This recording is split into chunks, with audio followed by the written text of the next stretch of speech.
नमस्ते प्रिय विद्यार्थियों।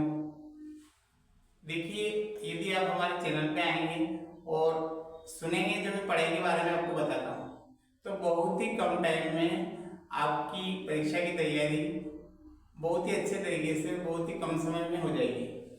और ऐसी ऐसी चीज़ें मैं टॉपिक निकाल के लाऊंगा जो आपको निश्चित रूप से लाभ पहुँचाएंगे, निश्चित रूप से उसका लाभ आपको मिलेगा। ठीक है, तो अब आते हैं विषय पर। आज हिंदी विषय के बारे में मैं ऐसी विषय वस्तु के बारे में बता रहा हूँ, ऐसे टॉपिक के बारे में बता रहा हूँ जो परीक्षा में पूछे ही जाते हैं, पक्का पूछे जाते हैं। ठीक, वो है गद्यांश और पद्यांश। आप सब जानते हैं कि हिंदी विषय में गद्यांश और पद्यांश पूछे जाते हैं। तो उनका जो प्रश्न बनता है वो किस प्रकार से बनता है कि आपको गद्यांश दी।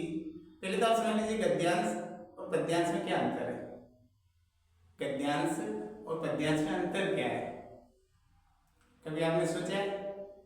शायद आपको पता हो। गद्यांश वो होता है जो पाठ से निकल के आया हो। मैं इजी सरल भाषा में बता रहा हूँ आपको, सरल भाषा में, क्योंकि मेन बात है समझना किसी बात को। जो मुख्य बात है वो है कि आपको बात समझ में आ जाए। तो जो पाठ से लिया गया होता है, पाठ से लिया गया पैराग्राफ होता है, वो हो गया गद्यांश, वो गद्यांश कहलाता है। और जो कविता से लिया गया पैराग्राफ होता है या कुछ पंक्तियां होती है, वो कहलाती है पद्यांश। यहाँ तक क्लियर? अब आप जानते हो कि आपके हिंदी में पाठ भी होते हैं तो कविताएं भी होती है, होता है ना, कुछ पाठ होते हैं तो कुछ कविताएं भी होती है। तो पाठ से जो भी पैराग्राफ उठा के आपकी परीक्षा में दिया गया है तो वो क्या कहलाएगा? गद्यांश। और कविता की कुछ पंक्तियां दी गई है तो उसको बोलेंगे पद्यांश। यहाँ तक समझ में आया? स्पष्ट है? ठीक है। अब क्वेश्चन ये आता है कि निम्नलिखित गद्यांश को पढ़कर, ठीक है, क्वेश्चन क्या आता है? गद्यांश को आप पहले पढ़ लेंगे, क्वेश्चन आएगा उपयुक्त गद्यांश को पढ़कर संदर्भ प्रसंग व्याख्या लिखिए।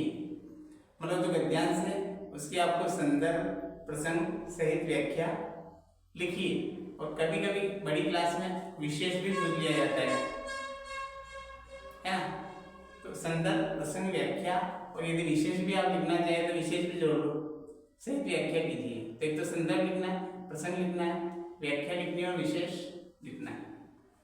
इन चारों को कैसे लिखना है, इसमें क्या लिखा जाता है, वो मैं आपको बहुत ही कम समय में स्पष्ट रूप से बता रहा हूँ। आप वीडियो को पूरा सुन लीजिए, आपको पूरी बात समझ में आएगी।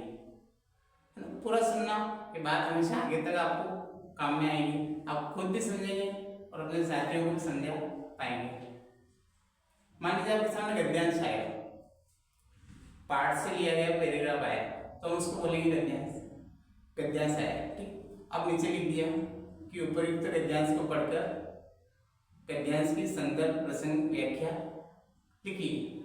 तो संदर्भ के अंदर क्या लिखा जाता है ये आप समझ लीजिए। संदर्भ में केवल दो ही बातें लिखना है, संदर्भ में केवल दो ही बातें लिखना है, दो ही बातें लिखी जाती है। एक तो वो जो आप पढ़ोगे पैराग्राफ पूरा गद्यांश, उसमें देखना है आपको कौन से पाठ से लिया गया है, कौन से पाठ से उस गद्यांश को लिया गया है, उस पंक्तियों को लिया गया है, पंक्तियों को उठाया गया है, कौन से पाठ से, उस पाठ का नाम आपको लिख देना है। और एक उसके लेखक का नाम है ना, पाठ के लेखक का नाम, बस दो बातें, ये हो गया संदर्भ। अब आते हैं प्रसंग के ऊपर। प्रसंग क्या होता है? इसमें बहुत से स्टूडेंट समझ पाते हैं कि प्रसंग में लिखना क्या है। देखिए, मान लीजिए आपके घर कोई आपका दोस्त आया और वो बहुत सारी बातें कर रहा है, बहुत सारी बातें आपका दोस्त आपसे कर रहा है, पर वो आपका टेस्ट लेने आया है, परीक्षा लेने आया है, पर बातें बहुत सारी कर रहा है। बहुत सारी बातें करने के बाद उसने बातों में आपसे पूछा कि मैंने जो बातें की आपसे आधे घंटे तक, उसका प्रसंग तो बताओ, मैंने किस प्रसंग में आपसे बातें की, मैं कौन से प्रसंग से आपसे बातें कर रहा था, उसका प्रसंग क्या है। ठीक है, तो आपको किससे पता चलेगा, किससे बताओगे प्रसंग? देखो, प्रसंग उसको बोलते हैं कि वो जो आपको फ्रेंड आधे घंटे तक बातें कर रहा था, उसका टॉपिक क्या था, उसकी हेडिंग क्या थी, वो किस चीज के बारे में बातें कर रहा था। वो दो तीन मुख्य शब्द होते हैं, उससे आपको पता लग जाएगा कि इस बारे में बात कर रहा था। तो इसमें आपको क्या लिखना है? प्रसंग आपको लिखना है। मान लीजिए मैं उदाहरण देने के लिए बता रहा हूँ आपको, मान लीजिए कि कोई सा पाठ आ गया है ना, कोई सा पाठ आ गया और उसका कुछ पंक्तियां दे दी, गद्यांश दिया, और उसकी लेखिका मान लो महादेवी वर्मा है और पाठ का नाम है भक्तिन। तो संदर्भ में तो आप पहले लिख चुके थे, संदर्भ में पहले आपने क्या लिख दिया था, है ना, संदर्भ में आप लिख चुके हो कि प्रस्तुत पंक्तियां या प्रस्तुत गद्यांश भक्तिन नामक पाठ से लिया गया है, इसकी लेखिका महादेवी वर्मा है। अगर लेखक होंगे तो लेखक का नाम, लेखिका है तो लेखिका। अब बात कर रहा हूँ प्रसंग की। प्रसंग में आपको देखना है, जैसे मैंने दोस्त वाला उदाहरण दिया कि आपका दोस्त आया, उसने बहुत सारी बातें की, अब वो किस प्रसंग में की उसको आपको समझना पड़ेगा। किसी न किसी प्रसंग में तो बात की ना, जिसमें आपसे किस प्रसंग में बात कर रहा हूँ, इस वीडियो में आपसे किस प्रसंग में बात कर रहा हूँ बताओ। मैं इस प्रसंग में बात कर रहा हूँ कि मैं आपके हिंदी में जो गद्यांश और पद्यांश आते हैं उसमें संदर्भ में क्या लिखना है, प्रसंग में क्या लिखना है, व्याख्या में क्या लिखना है और विशेष में क्या लिखना है, यही तो बात कर रहा हूँ। तो यही तो प्रसंग है। तो वहां आपको क्या लिखना है प्रसंग में कि प्रस्तुत पंक्तियों में महादेवी वर्मा ने स्वयं के और भक्तिन के रिश्ते के बारे में बताया है, या स्वयं के और भक्तिन के बारे में बताया है।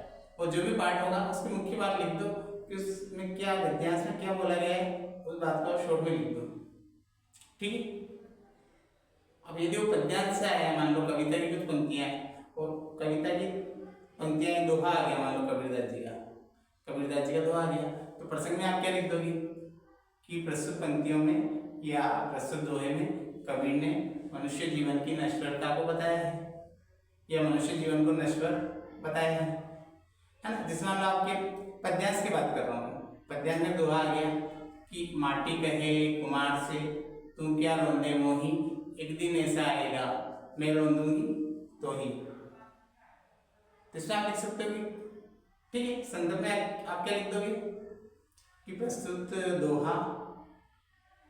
दोहा कबीरदास जी ने लिखा है, इसके रचयिता है, इसके कवि कबीरदास जी हैं और ये कबीर के दोहे से लिया गया है। अब प्रसंग में आप क्या लिख दोगे, प्रसंग में आप लिखोगे कि प्रस्तुत दोहे में कबीर ने या कबीरदास जी ने मनुष्य जीवन की नश्वरता के बारे में बताया है या मनुष्य जीवन को नश्वर बताया है। अब ये प्रसंग कंप्लीट हो गया। अब लिखना है व्याख्या। तो व्याख्या में थोड़ा बड़ा लिखना पड़ता है, उसका नाम भी क्या है, व्याख्या। जैसे कई बार होता है आपके टीचर आपको क्लास में पढ़ाते हैं, कक्षा में पढ़ाते हैं, तो आपने पूछते हो सर थोड़ा समझा दो, इसको एक्सप्लेन कर दो, इसकी व्याख्या कर दो, थोड़ा डिटेल में समझा दो। एक सरल भाषा में क्या बोलते हैं कि सर थोड़ा प्लीज थोड़ा डिटेल में समझा दो। डिटेल में समझाने से क्या होता है, बात थोड़ा खुल के समझ में आती है। तो व्याख्या में हमको यही करना है कि हमको जो गद्यांश या पद्यांश दिया है उसका पूरा भावार्थ लिखना है कि वो क्या कहना चाहता है, उसका अर्थ क्या है। चाहे सामने गद्यांश है चाहे सामने पद्यांश है, उसका भावार्थ क्या है, उसका अर्थ क्या निकल रहा है, वो आपको व्याख्या में लिखना है। तो व्याख्या में थोड़ा सा आपको ज्यादा लिखना पड़ेगा, लेकिन बहुत ज्यादा नहीं लिखना है, लेकिन वो उस पर डिपेंड करता है गद्यांश या पद्यांश कितना बड़ा है। तो उसका अर्थ आप लिख दीजिए और थोड़े सरल शब्दों में लिखोगे तो ज्यादा अच्छा रहेगा। इसके बाद आता है विशेष। विशेष में आप क्या लिखोगे, विशेष में यदि आप अलंकार का ज्ञान रखते हैं, है ना, अलंकार का ज्ञान है, रसों का ज्ञान रखते हैं, थोड़ा व्याकरण का अच्छा ज्ञान है, तो विशेष लिखना बहुत आसान है। मान लो आपको लगा कि जो दोहा दिया है हमको या जो पद्यांश दिया है या गद्यांश भी दिया है, तो उसमें कौन सा अलंकार प्रयोग हुआ है। मान लो आपको ऐसा लग रहा है कि यहाँ च च शब्द बार बार आया है एक ही पंक्ति में, या क आया है, या र, कोई भी शब्द रिपीट हुआ है, बार बार आया है, तो आप लिख दीजिए कि अनुप्रास अलंकार का प्रयोग हुआ है। विशेष में क्या लिख दोगे, नंबर 1 अनुप्रास अलंकार का प्रयोग, है ना, संक्षेप में लिख दो अनुप्रास अलंकार का प्रयोग। समझ में आ गया। अब मान लो आपको ऐसा लगा कि ये वीर रस के बारे में था ये गद्यांश, है ना, जैसे किसी महापुरुष के बारे में आ गया, महाराणा प्रताप, महाराणा लक्ष्मीबाई या कोई भी और, शिवाजी महाराज, कोई भी महापुरुष, तो आप लिख सकते हो इसमें वीर रस का प्रयोग है, वीर रस का प्रयोग हुआ है, ठीक। और क्या लिख सकते हो आप, और मान लो मुहावरे का प्रयोग हुआ है, तो उस मुहावरे को आप लिख दो कि इसमें 9 2 11 होना मुहावरे का प्रयोग हुआ है।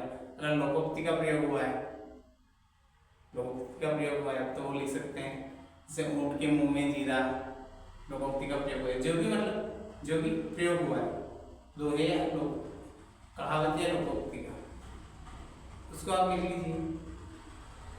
और एक लिख लीजिए आप गद्यांश। अगर गद्यांश है तो गद्यांश की भाषा सरल है और खड़ी बोली हिंदी का प्रयोग हुआ है, इसमें खड़ी बोली हिंदी का प्रयोग हुआ है। ठीक, अगर गद्यांश है तो खड़ी बोली हिंदी का प्रयोग हुआ है और सरल भाषा में लिखा गया। अगर मान लो कबीरदास जी का दोहा आ गया तो आप लिख लो इसमें सदुत्कड़ी भाषा का प्रयोग हुआ है, क्योंकि कबीरदास जी किस भाषा का प्रयोग करते थे? सदुत्कड़ी। उनकी भाषा का नाम था सदुत्कड़ी, जो साधु संत बोलते थे। मान लो मीरा का भी दोहा आ गया तो आप लिख लीजिए मीरा की भाषा क्या थी? मीरा की भाषा क्या थी? राजस्थानी। इसमें आप लिखते हैं इसमें राजस्थानी भाषा का प्रयोग हुआ। अगर तुलसीदास जी का भी दोहा आ गया या चौपाई आ गई, तुलसीदास जी की चौपाई आ गई है ना, तो आप लिख दीजिए कि इसमें अवधी भाषा का प्रयोग किया।